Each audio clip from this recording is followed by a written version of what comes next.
Hello everybody and welcome to Round 3 Reviews, back with another test disc review for some upcoming releases from our video for Soylent Green on a brand new 4K restoration, 4K edition and Blu-ray edition coming on the 29th of July 2026. I got this way ahead of time in terms of the test disc for the 4K. I have never actually seen this film, so this is our first time reviewing in terms of the film itself, and then diving into some very interesting extras, giving some more exploration and exploring on the original book and on the movie itself, Soylent Green. Being the fact I'm familiar with Charlton Heston, I think most people are from the Planet of the Apes, and they've seen probably a couple of films here and there where he's done some cameos, but a good chunk of his career is in the kind of 50s golden age of Hollywood. And they talk about Ben-Hur on the one was 4K not too long ago. And then going from that, checking out the Omega Man, which is the first time watching as well.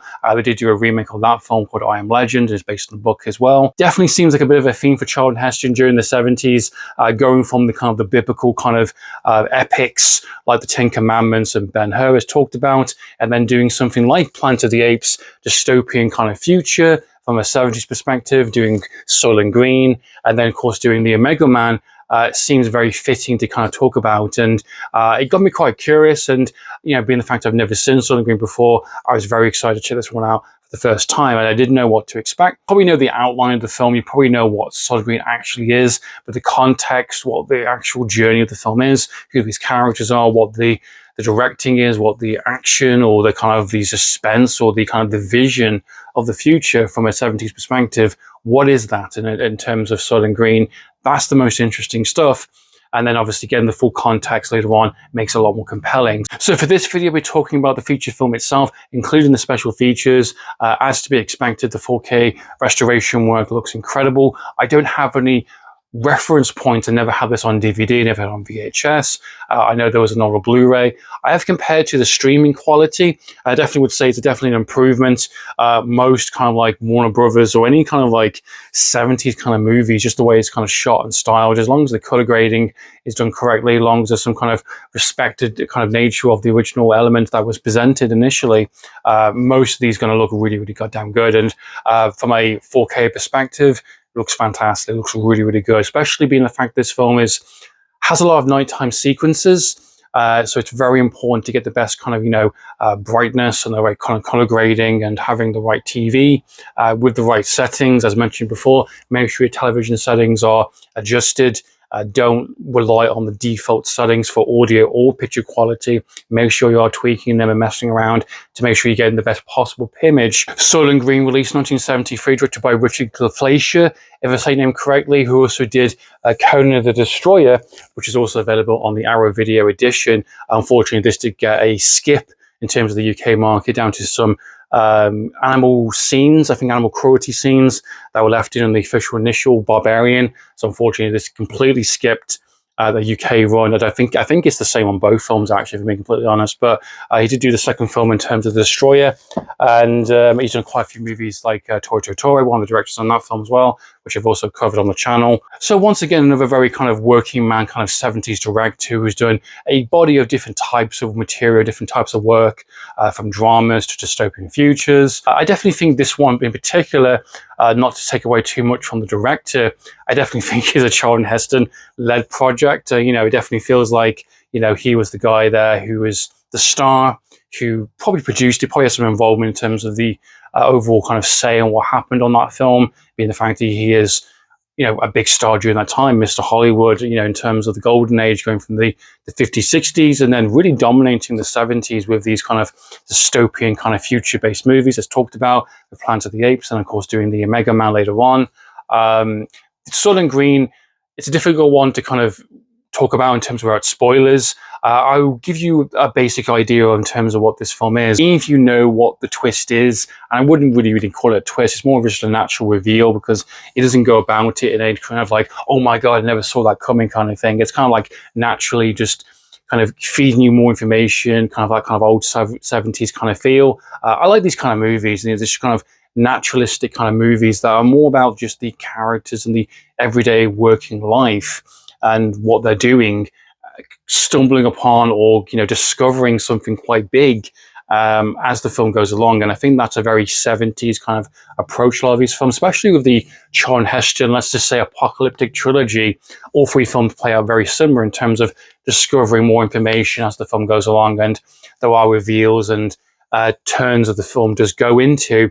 But the film is mainly about Charlton Heston, about his journey and his character. Essentially, you've got the backdrop of the film, which is essentially set in the future. I want to say 2019. I could be mistaken. From a 70s perspective, natural resources are gone. I think the Earth is kind of shifted in a weird way because it kind of like it's a lot of nighttime sequences. There's no kind of animals or kind of livestock and fruit and vegetables, meat. All these are very delicacies, very hard to come by, something that we take for granted nowadays.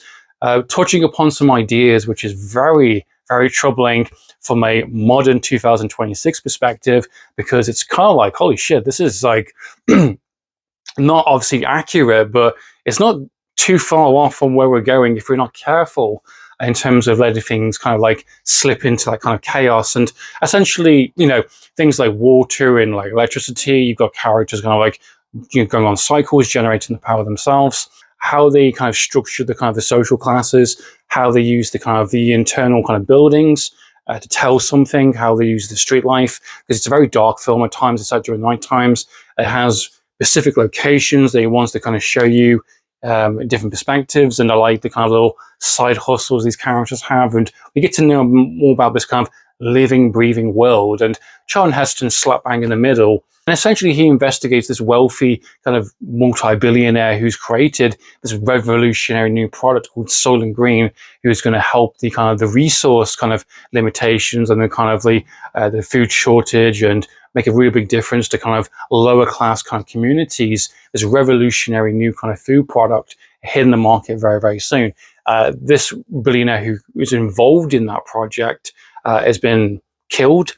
We find out what actually happened with that, in the sense of being bludgeoned to death, and it wasn't a kind of robbery, it was staged to be a robbery, but actually it's assassination, down to something he knows. Charlton Heston comes in, he investigates, and of course I love the fact he's just kind of stealing items and getting a little kind of like a little bag, taking a pillowcase and just kind of putting things in it, and he's just kind of loving the kind of the bourbon and the kind of the food, and just kind of snatching things here and there. So again, just the everyday general kind of life, in terms of being a decent kind of investigator, but also realizing, hey, I'm in a kind of a wealthy, rich apartment here. I'm taking advantage, and he has little deals with the coordinaries and the other kind of police officers, like percentages wise.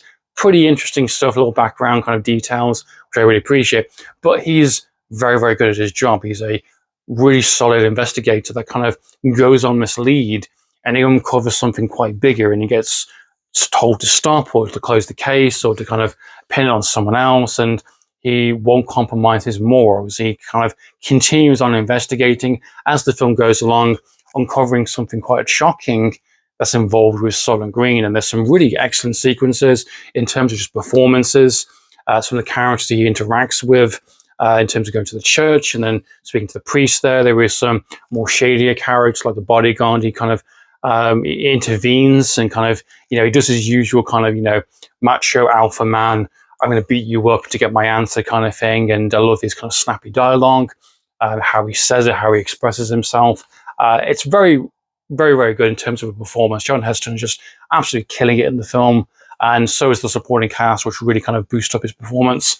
And obviously adds some good adversaries to him in terms of what he's doing. And there's some really excellent sequences in terms of the riot moments towards the middle act of the film. There is some pretty interesting choice of music as well in terms of some of the sci-fi tech. Again, just some great kind of living, breathing world, great backdrop, great concept, a working man that is, not going to be bullied or compromised by his values despite what he's been told, and he's going to see it through to the end. And it gets pretty kind of terrifying in terms of what it actually more means and what is actually happening. And it's very 70s kind of concept of the future, which, even from a modern perspective, is pretty terrifying to say the least. So I think it's a really solid kind of thriller. It has some, of course, more steamier sequences in the film because Charlton Heston, I swear in his contract, likes to kind of be topless, always kiss the most beautiful woman in the film. and always has extensive kind of food and dining sequences. I think he wants to chill. He wants to like, hey, I'm carrying this film, so I want to have my cheese, I want to have my wine, I want to do some, more steamier sequences, and I want to scream and shout and be hysterical when it needs to. I want to take my shirt off when I need to. Just kind of tick boxes that I've just kind of noticed while watching more of these films. And it's very amusing, it's very entertaining, but he is just very charismatic. He's a very kind of old school kind of actor, and I think he does a really good job in the film. And I think it's a lot stronger than I realized going into it, having the kind of the brief outline. I was surprised how well made the film was. Soylent Green, a lot more than I expected going in. I definitely recommend this one in terms of a pickup, in terms of Blu-ray or 4K. However, if you're not too sure about Soylent Green, it will be available on the Arrow Video store, which should just have the 7-day free trial. So definitely worth checking out, at least in terms of a review, if you're considering picking it up later on, maybe. In terms of the special features of Soylent Green, there isn't actually a lot to kind of really dive into. It's very self-explanatory in terms of what they go into. There isn't any initially brand new extras apart from some audio commentaries. There's archive on brand new ones. A lot of the extras are kind of, I believe, imported maybe from the old kind of Blu-ray edition. There is a really excellent BBFI UK Charlton Heston talking about his career and Soylent Green, which I thought was probably my favorite extras of the entire edition. There is some tributes to some older actors, generational actors. It's a really interesting B-roll in the film in terms of talking about some of the set designs and how they kind of coordinated some of these bigger sequences in the film. I thought that was the most interesting in terms of seeing how the actors and directors talk to each other, how they stage some of the work.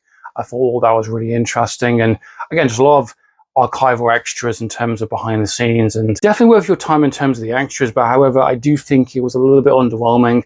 I do think there could have been maybe some brand new extras in terms of a retrospective, maybe some brand new interviews with some of the actors that was maybe still around. It just kind of feels like the attention was on the 4K edition. Transfer, again, the rights to it, presenting it on a brand new edition, with the extras being just more archival ones imported over. However, there was the brand new audio commentary beside it, so that will give you most of the factual new information from a modern perspective. That's been my thoughts and impressions on Soylent Green. What do you think, guys, of the film? Please comment down below. What do you think of the dystopian kind of trilogy, unofficial trilogy on Planet of the Apes, Soylent Green, and the Omega Man? What is your favorite Charlton Heston film? Please comment down below. So in time, guys, down for the reviews. Signing out.